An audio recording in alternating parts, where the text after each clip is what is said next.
Hey wild ones, I'm the Wild Witch and I'm sight impaired, but magic has no limitations. Welcome back to my channel.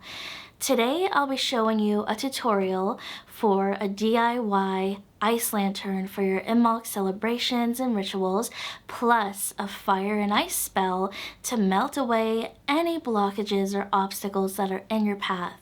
So let's embrace the magic of Imbolc together and get started.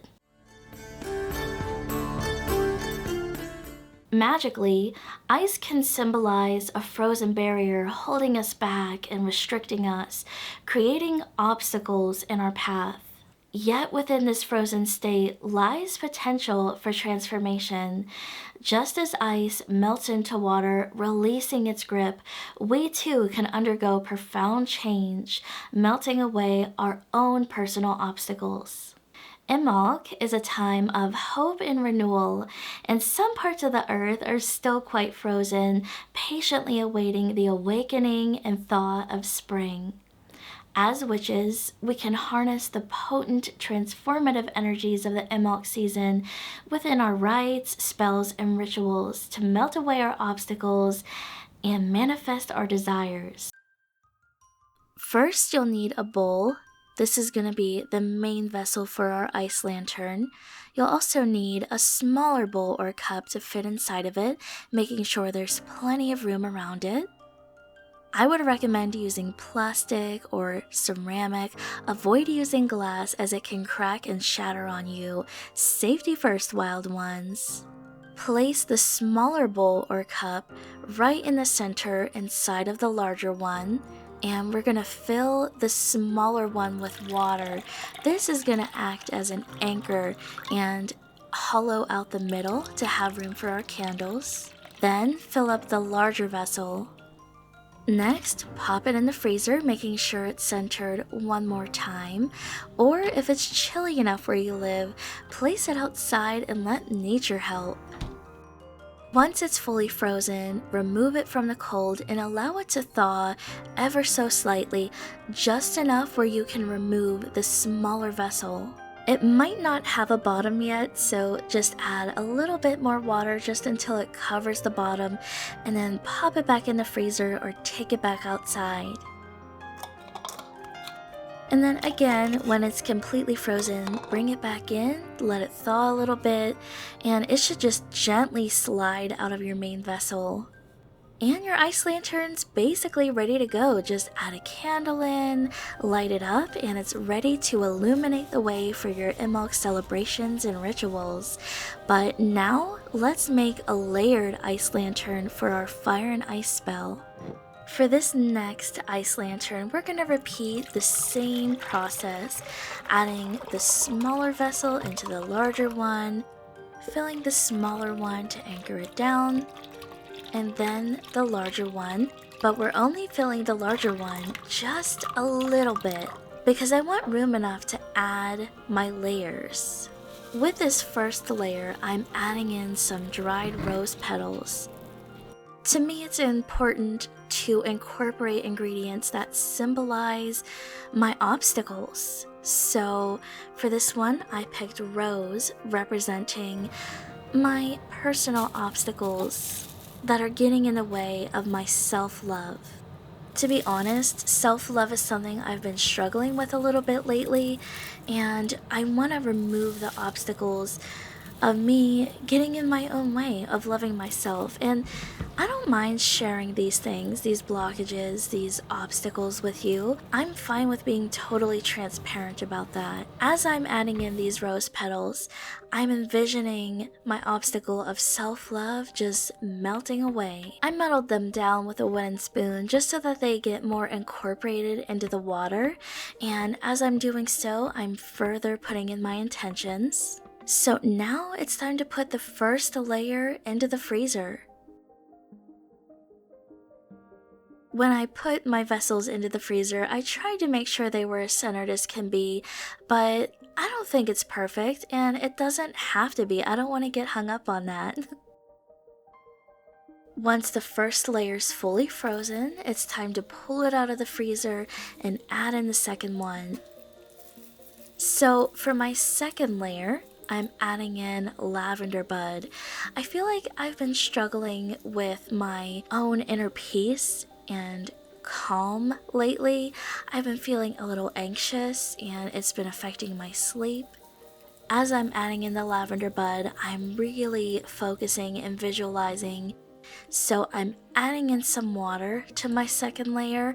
In retrospect, I probably should have used really cold water. This was room temperature water, not my best idea because the first layer started to melt as I poured the second one in.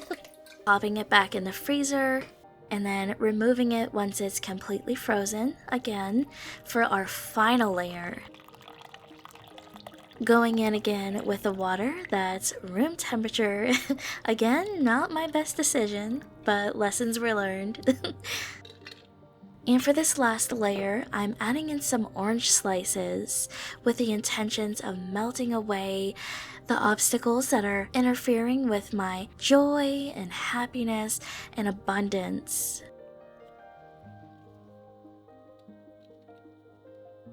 I'm also adding some star anise in there.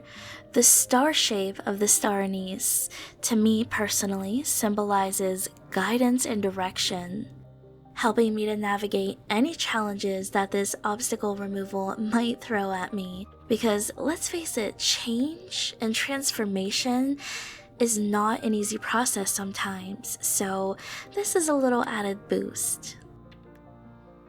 I'm really focusing on my obstacles melting away and pouring my intention into this. As the last layer freezes, let's focus our attention on the fire aspect of the spell. Once you have your candle, a tea light or a votive would be a good choice, but do what works for you. You can incorporate some color magic into there using a specific color to help further your intention. I chose to use a yellow votive candle that I made with the intentions of obstacle removal, and adorned on it is a carnelian crystal chip.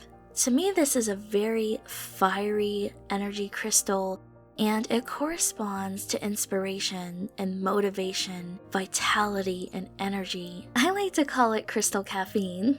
You can anoint this candle with a special oil or a special powder mixture. I'm gonna bring the heat, so I'm adding some cinnamon for amplification and success. For me, cinnamon helps to ignite drive, passion, and motivation. I'm adding ginger as well for more amplification. For me, ginger also symbolizes strength and vitality. These warming spices are gonna help to burn through those obstacles. Bring in the fire!